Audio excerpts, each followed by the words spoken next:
Welcome everyone to another amazing episode of Wellness Warriors. I'm Dr. V, your host, and today I'm so excited to have a very special guest, Fran Drescher. Most of you probably know her as Miss Fine from the show The Nanny. Now, she received 2 Emmys and 2 Golden Globe nominations for her portrayal of that lovely Miss Fines. It was so much fun. I have fond memories of watching that. But the most important thing to me is that she's a almost 19-year uterine cancer survivor. And I love her passion because she turns lemons into lemonade, pain into purpose.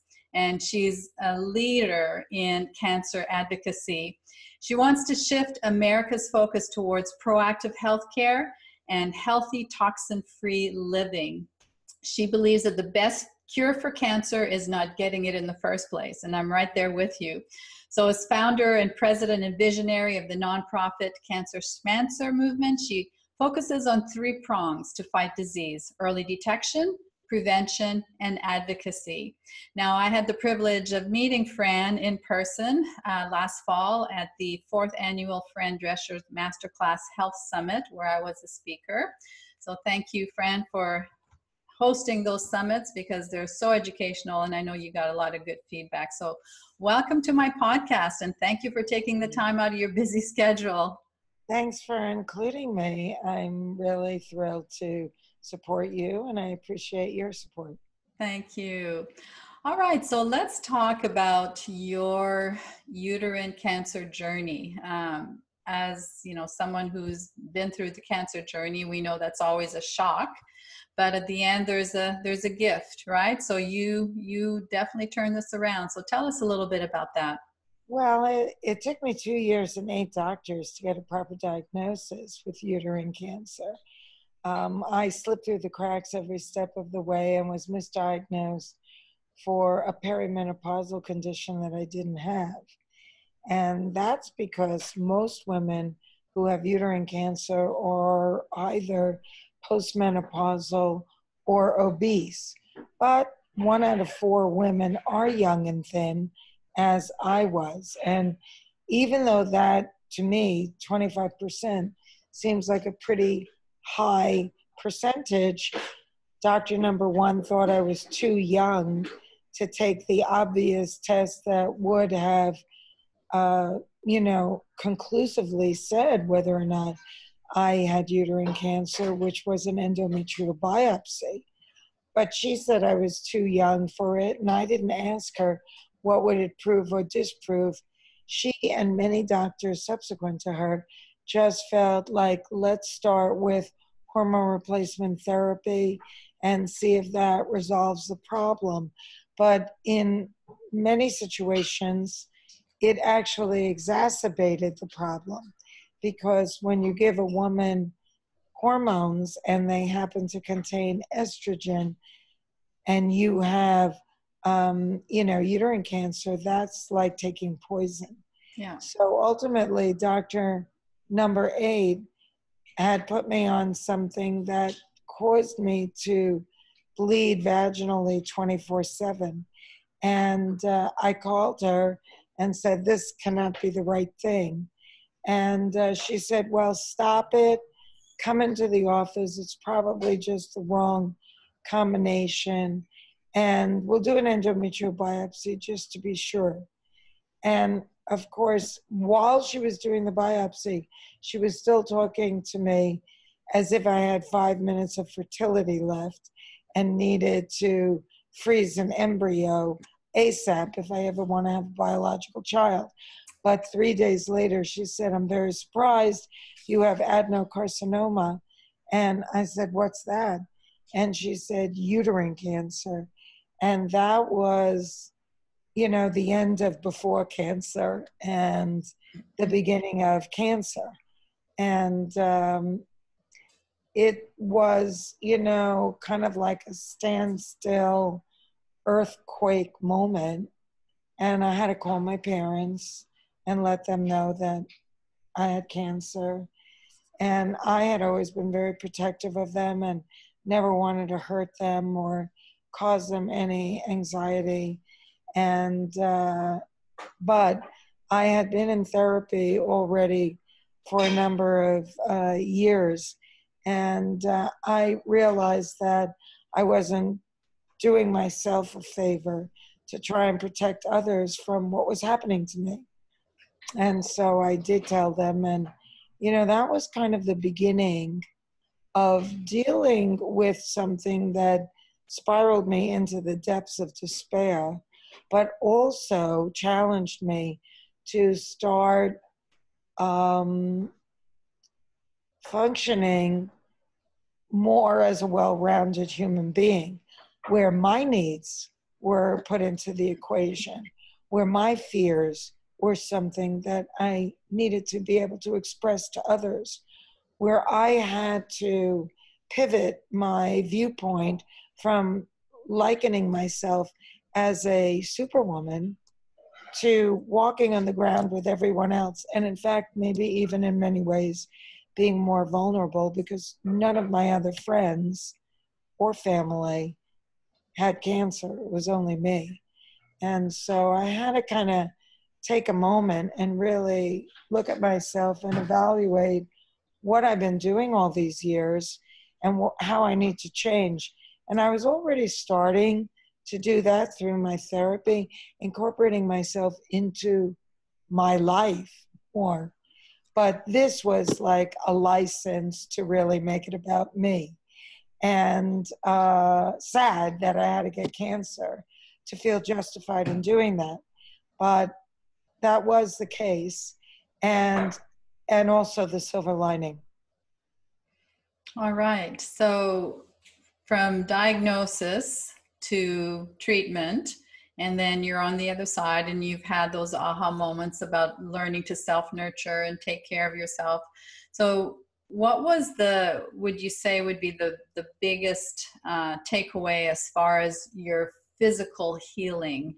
What did you do differently from that point forward? I think that not initially. In the first few months post-surgery, I actually was kind of bitter that this had happened to me, that I had never had children, and now I could never. And I think I was, I think I was drinking wine and eating fast food that I had been craving, and just kind of feeling like whatever. But then after a while, my boyfriend said to me that he was speaking to my oncologist because he felt like if I hold on to this anguish anymore, I'm not going to heal and I'm not going to be able to move forward. And that was really amazing advice and clarity on his part.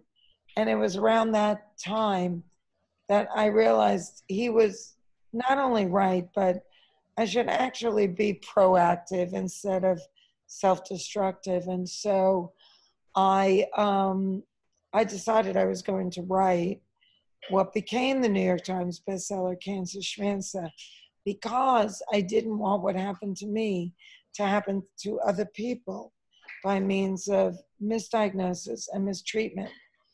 But when I went on my book tour, because the book was a big success and made the New York Times bestseller list, I realized that what happened to me has happened to millions of Americans, that I was not really unique at all, and that the book was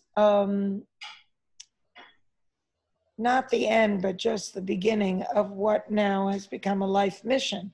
And the more I spoke, the more I realized that I was formulating a vision for what I thought needed to change and how I can leverage my celebrity to empower people to take control of their body, which became a credo of the Cancer Schmancer Movement.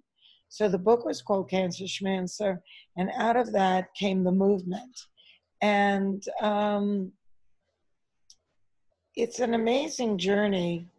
I feel like I got famous, I got cancer, and I lived to talk about it. So I'm talking. And by the grace of God, I was only in stage 1, grade 2.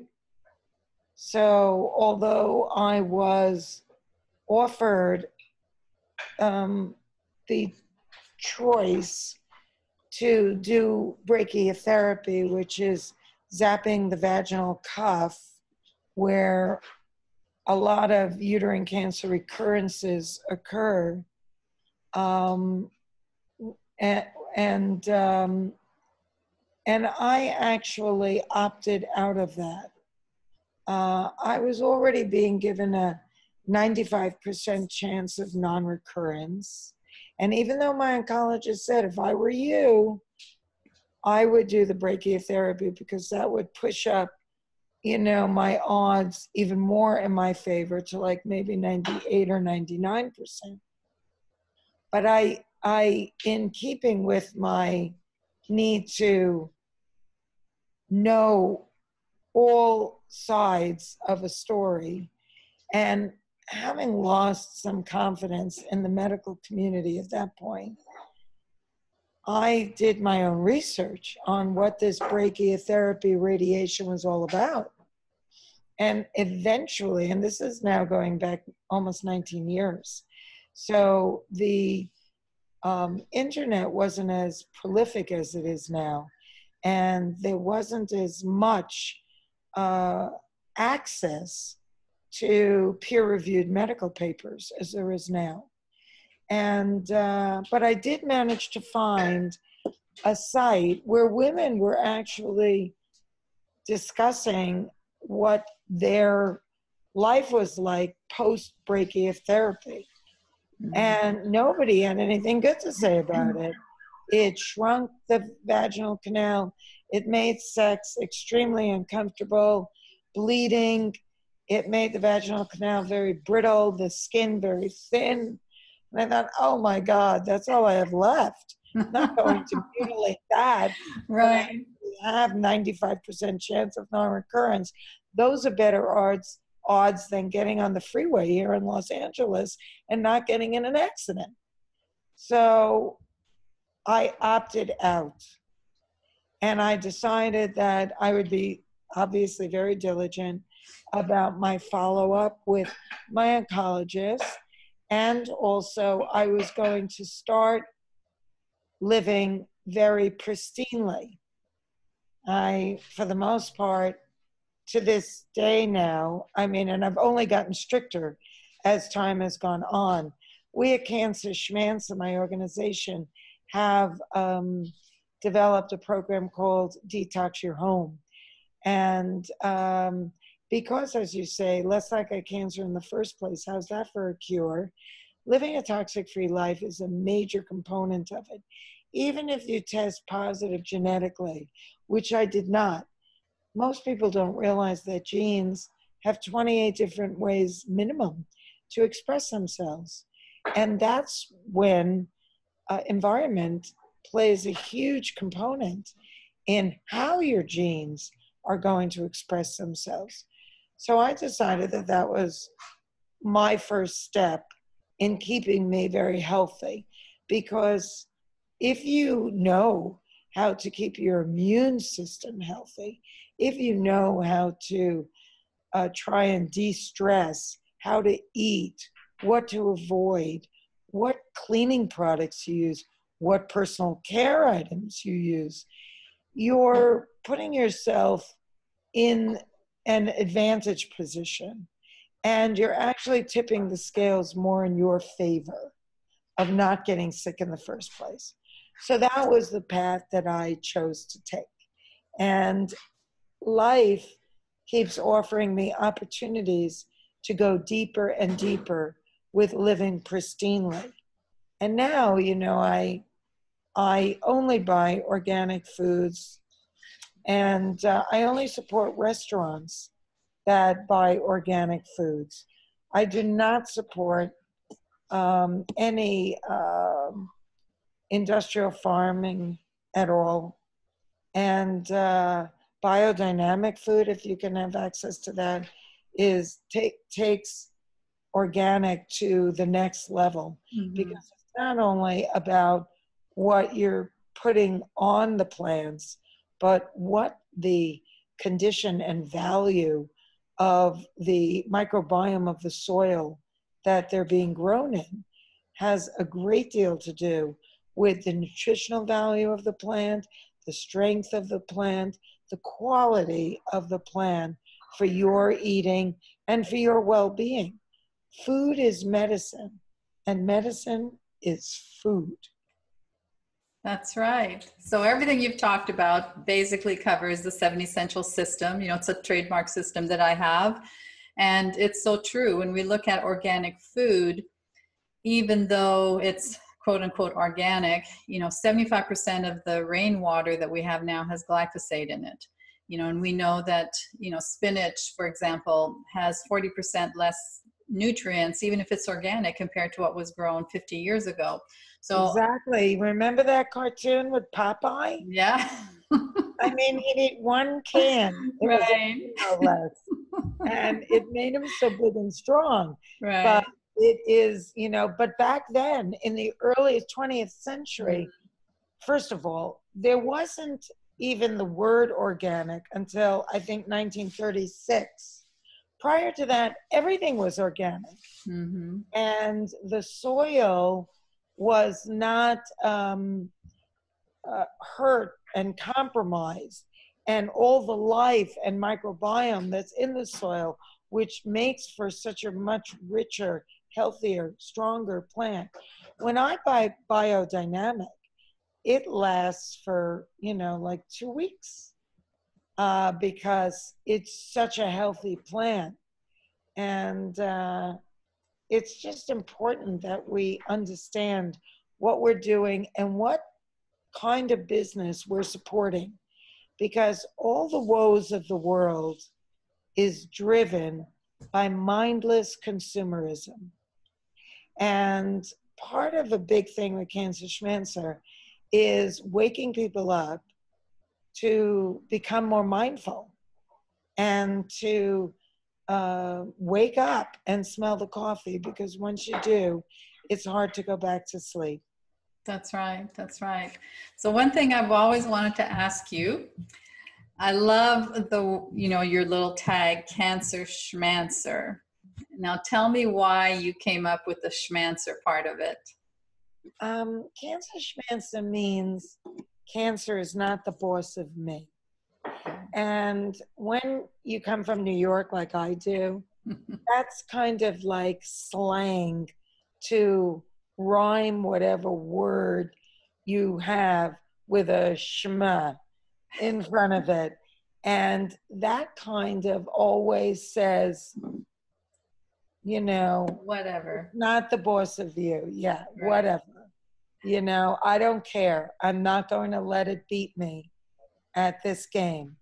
And so it was actually my boyfriend at the time who very heroically got me through my battle.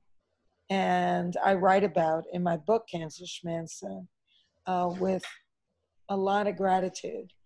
And he said, you should call the book Cancer Schmancer. And I said, oh my God, that's it. You know me so well. It's absolutely perfect. So that's how the title came about. And when I was starting the organization, which inherited the same title as the book, Cancer Schmancer, there were board members that said, no, you can't call it that. Nobody's going to take it seriously. And it'll be hard to get supporters. But I said, if I'm the founder and I'm the spokesperson and I'm the face, then we have to leverage what I'm known for. And hopefully people will want to follow it. And if they don't, they weren't going to follow me anyway, even if I tried to come up with some kind of a pretentious name that isn't who I am at all. That's not you, right. And it really diffuses the word cancer, you know, because it just exactly. And when I say that to people, it means cancer is not the boss of me. It's perfect. Yeah. We're an empowering organization. Yeah. And we challenge the status quo. Knowledge is power. We empower, women who continue to be the largest consumer on the planet. And even if they work, remain the caregiver of the child, the spouse, and the elder in almost every home worldwide. So we do try and reach a lot of the times women, but the most important thing, and particularly for women who often put family over and above their own health and well-being. And we try and, break that all the time and teach women, empower women to think to themselves, this could be nothing, but God forbid it's something. I want to find it in the whisper stage when it's most curable. Catch it on arrival, 95% survival. And I'm useless to my family if I'm 6 feet under. Yeah, that's so true. That's so true. It's teaching women that it's okay to self-nurture, self-care, take time aside for yourself, because you can't help anybody else if you're giving from an empty tank. So exactly. I had to learn that the hard way. Yeah, so did I. That's for sure. But that was a gift. Message, yes. It's a very important message that women like us who learn the lesson the hard way can impart with other women alike, because we're actually not unique in that regard. It's something that's quite prevalent in, the female gender. And I think that we have to start plugging into the whisper stage, because that's when it's easiest to ignore and ironically the most curable. Yes. So that's one of the things that we do very consistently and aggressively, to take control of your body, become better partners with your physician, understand what tests are available, because all too often they're not even on the menu at the doctor's office. And just, realize that it's all really up to you. The home is the most toxic place we spend the most time in. So what are we doing? We have to start reading labels. Take the check, choose, and change challenge. Check labels, choose healthy, organic, eco-friendly products, and become the change we also desperately need.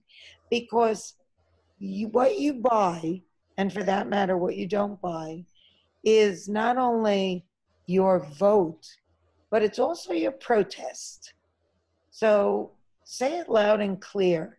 Make sure you know where you're putting your money and what businesses you're supporting, because we have the capability of dictating more responsible manufacturing trends.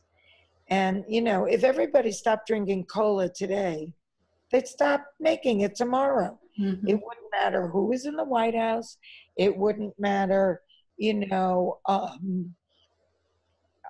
what regulation was imposed by Capitol Hill.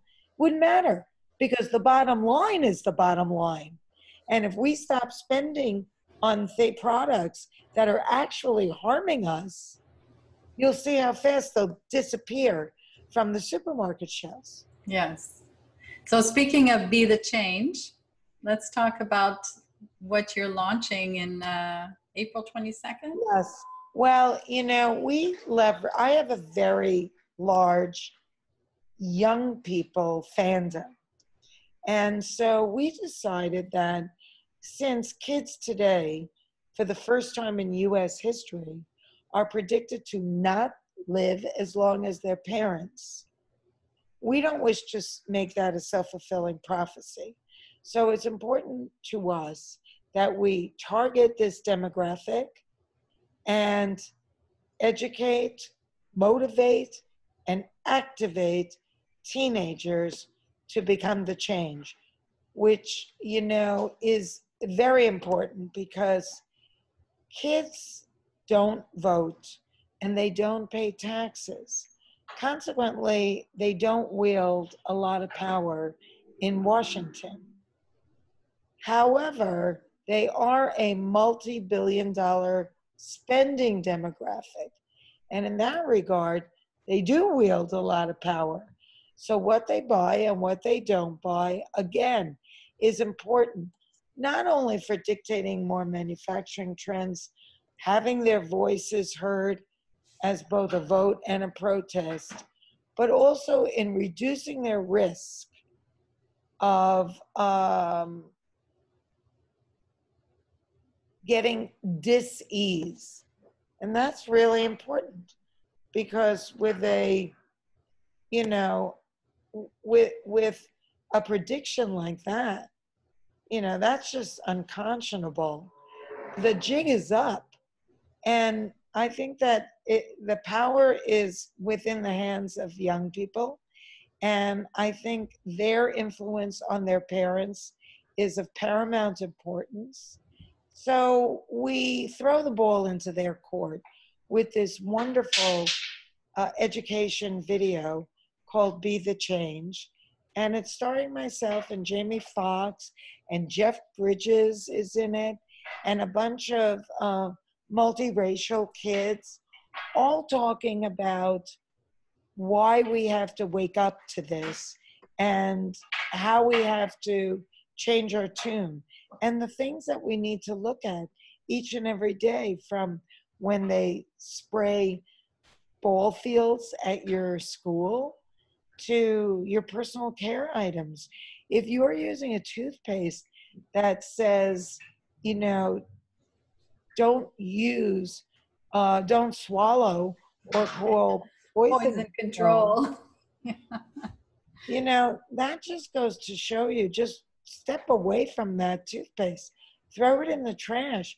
You don't need to be putting anything in your mouth that's poison. And, you know, it's the kind of thing that once you're more entrenched in the functional medical world and you understand how the body works as systems within systems, you can appreciate that the mouth becomes the gateway to all sorts of dis-ease. And so if you're going to be brushing into your gums something that's toxic, don't do it. Don't do it. Don't use antiperspirant. That's making it prohibitive for your body to do two essential functions: cooling down and detoxing through perspiration. Why would you ever want to deprive your body of doing that? I had a boyfriend who once said, you know, I can't not use deodorant. I sweat too much. And I said, honey, you know, I'm a health advocate. You cannot use that XXX stuff under your arms. More and more men are getting breast cancer, and more people that have brain disorders like dementia and Alzheimer's have massive amounts of aluminum in their head.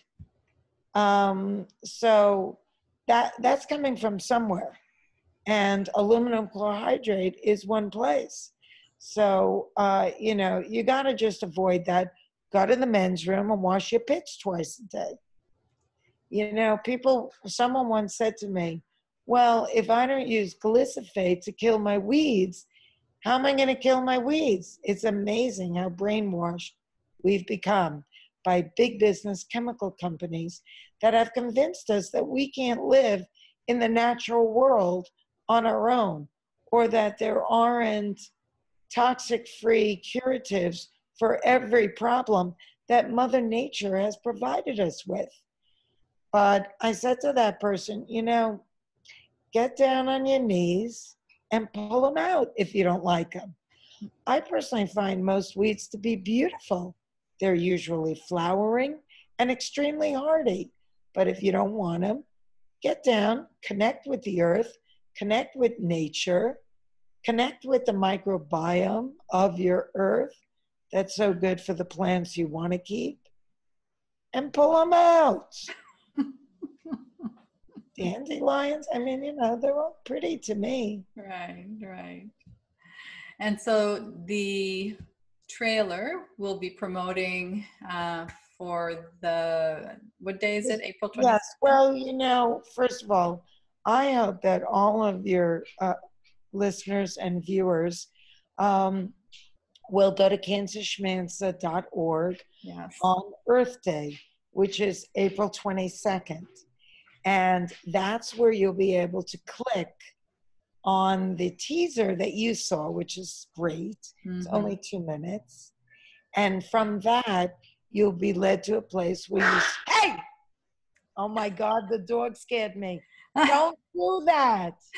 I'm doing an interview. Stop it. Oh, the dog wanted to be in the interview. This one, he's small, but he can get vicious.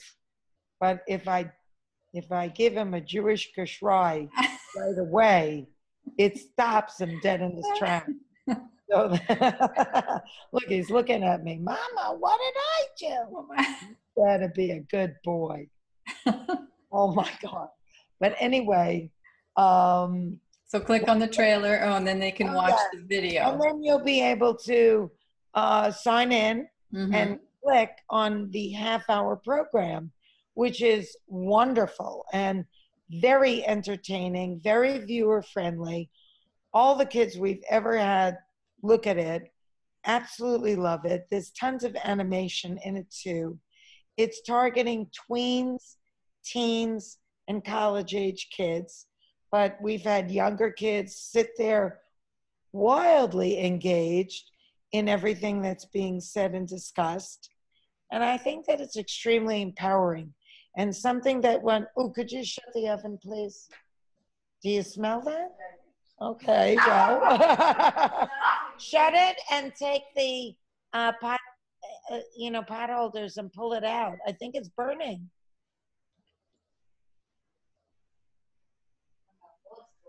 Okay, it looks delicious. Please be careful, but get the 2 pot holders and put it on top of the stove. I'm sorry. It's okay. A little, now your viewers are going to see a little spontaneous.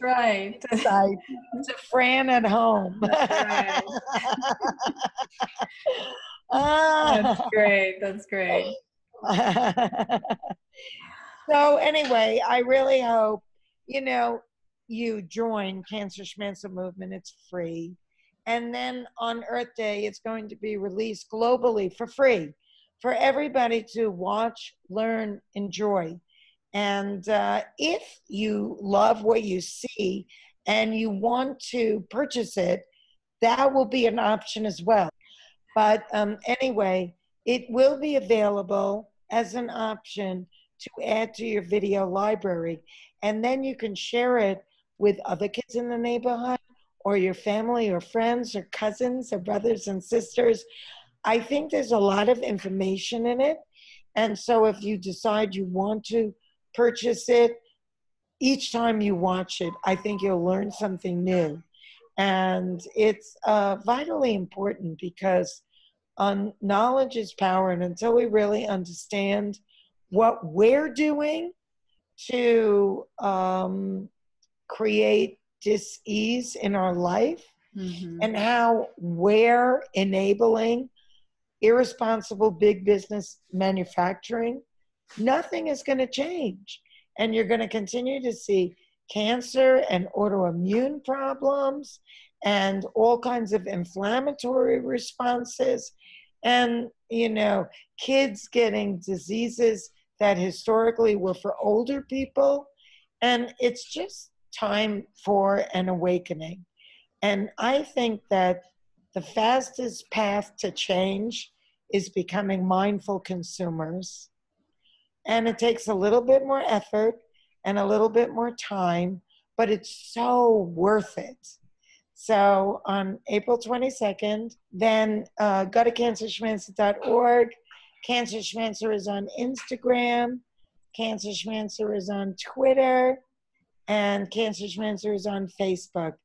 Find us and click on the link and go deeper and watch the whole length with your friends and family. I promise you, you won't regret it, and it could save your life. That's right, and share it. Share it with others because it's one, fabulous. teach one. Yeah, that's one, right. teach one. You know, save yourself. Don't worry about the world, because you will just living an exemplary life will make a huge impact on those around you. And that says, like, hey, Samson, no. See, he was running again towards my housekeeper using a map, and he doesn't like the map. Just sit down and be a good boy. But he did stop. He does not like the map. Calm down. No.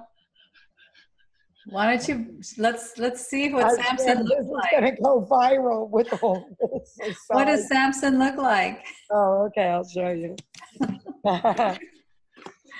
Oh, wait, it's this way. Or just, can you put him on your lap? Oh, I see. Oh, hi, Samson. He looks like a little teddy bear. He totally does. He's the terror of the neighborhood. Oh, I really keep thinking of her. I don't trust him.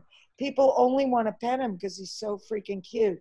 But he's a little, he nips. Oh, okay. Like, that's why Got personality. That's why I called him Samson. When he was this big, he was giving me and my husband at the time attitude. It was like, you're this freaking big. Where do you have? I mean, really, the balls. Hilarious. Well, Fran, I know you're extremely busy. Thank you so much for taking the time to spend some time with us. So my audience can... And thanks for all that you do. And God bless you and be well. Thank you. Thank you. Take care.